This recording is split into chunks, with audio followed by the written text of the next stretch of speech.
welcome back to my channel. Today we have Jade Fire Gold by June CL Tan. So this is the Fairy Beacon box, the June, no, oh jeez, a P now. November's Fairy unboxing, and the cover is stunning. I like this colour, prefer the orange and black version, I believe it was, to this one, because this is like really nice and bold as well. So we also have some stencil edges and some sprayed edges as well. And then we have this on the hard back of the cover, which is very beautiful. I love it. And then we have this. So this is the artwork on the reverse dust jacket. So this kind of reminds me of like some anime kind of themed. Someone, I think it was Alcrate, did a version of this, but it was like a different, and I preferred the Fairy one.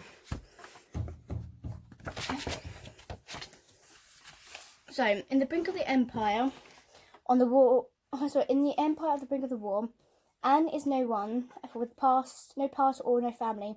Alta is their lost heir, his future stolen away as a child. When they meet, Alta sees that Anne a path to reclaiming the throne.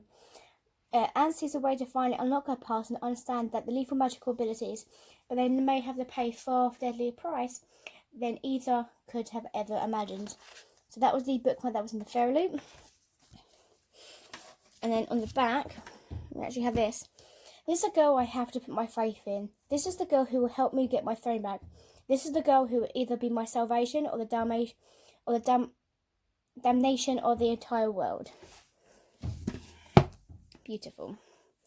And then so each little main scene has this kind of cover with obviously what it comes through together. So this is a two kind of story perspective, two sides of the story. So you have Alta's and and Anne's side of the story. So it was kind of different. I don't really know where to start this route. It was another book that I absolutely adored this year, and honestly, it was a fan of East Asian inspired fantasy, and this is how somehow not already on your radar. Then make sure it is. This was on my radar as soon as I found out what the book was called. Like, yes. So this is like it's in the main romance compared to Zuta. So it's Zuka and Katara from Avatar. And I get a plus as elemental magic throughout what kind the chosen one trope are going to as well as if you liked Avatar. So you would definitely love this book. This book was so much more to it. We have two main characters, Anne and Alta, both ended up in the desert without their parents as children. But Anne is actually an important noble family's daughter, and Alta is a lost prince. They have one of their fates are tied together moments, and then it's a while since they meet again. At first they're playful, fairly flirty, and then end up being super sassy towards each other. Eventually develops a sweet mutual caring for each other. It's kind of reminding me of the Eden and Marie relationship delivered in Spin the Dawn, and honestly, I'm here for it. And so if you're wondering, I was reading Spin the Dawn before, but I kind of DNF'd it quite in the middle. Side characters though, I completely understand why everyone wants Tangwen as a wife. She's such an adorable little assassin. Her relationship with Lynx is beautiful. She might as well be Alta's adoptive sister, with how they are together and they're teasing for each other were just really cute. And can't help but fall for her little too. Describing her as a violent, glorious whirlwind and water that turns everything upside down and leaves you standing in a way is raw beauty.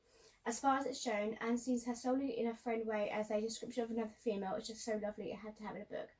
A real breath of fresh air. This set of powers was basically appeal to every fan or family. So the characters we have is Anne, one of our main characters. She is a lovable, little stubborn creature who believes that people best in the people for the most part. Tendency to be a little jealous, love blue clothes as a kid, and secretly a super magical person. Right? So weird.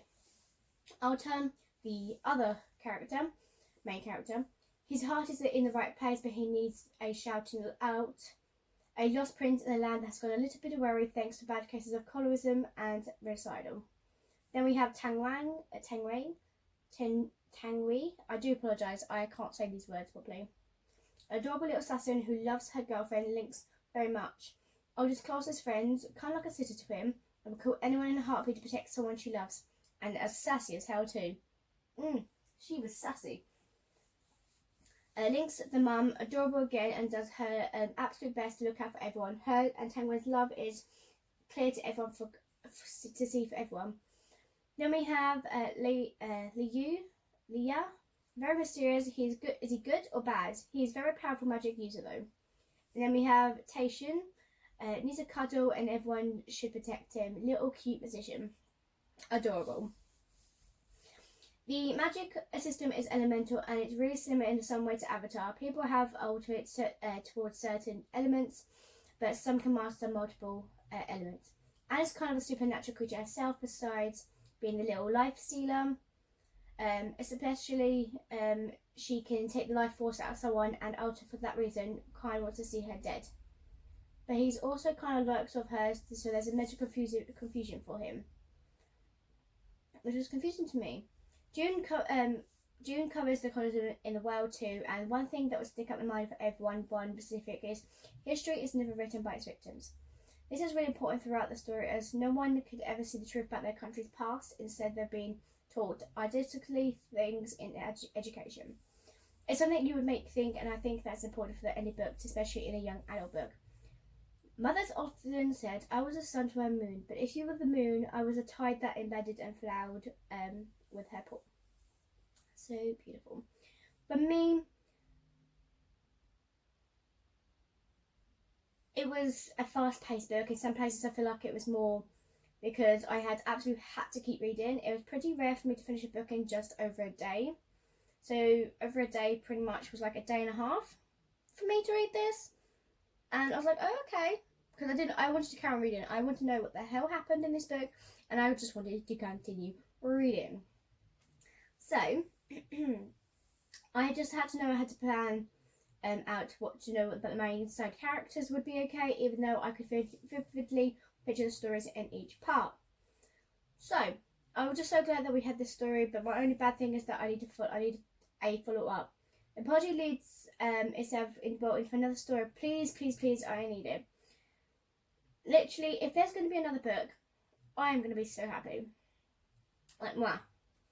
So, I will let you guys know just a little bit. So there is some content warnings up here. There is like self-harm, child abuse, parent death, character death, and all that stuff in there. Just be warned, but this book was a really, really good book, and I fully enjoyed it. I know Illumicrate, I feel like Illumicrate still has their debut box from them online, so you can just go and see them. And then obviously Folu had their box, and then Owlcrate also had their box for this book. And it was a really, really good book. I really enjoyed it, and like I said at the beginning, I really, really like this cover as well. Thank you guys for watching, and I will see you guys next time for the next book review. Peace. Bye.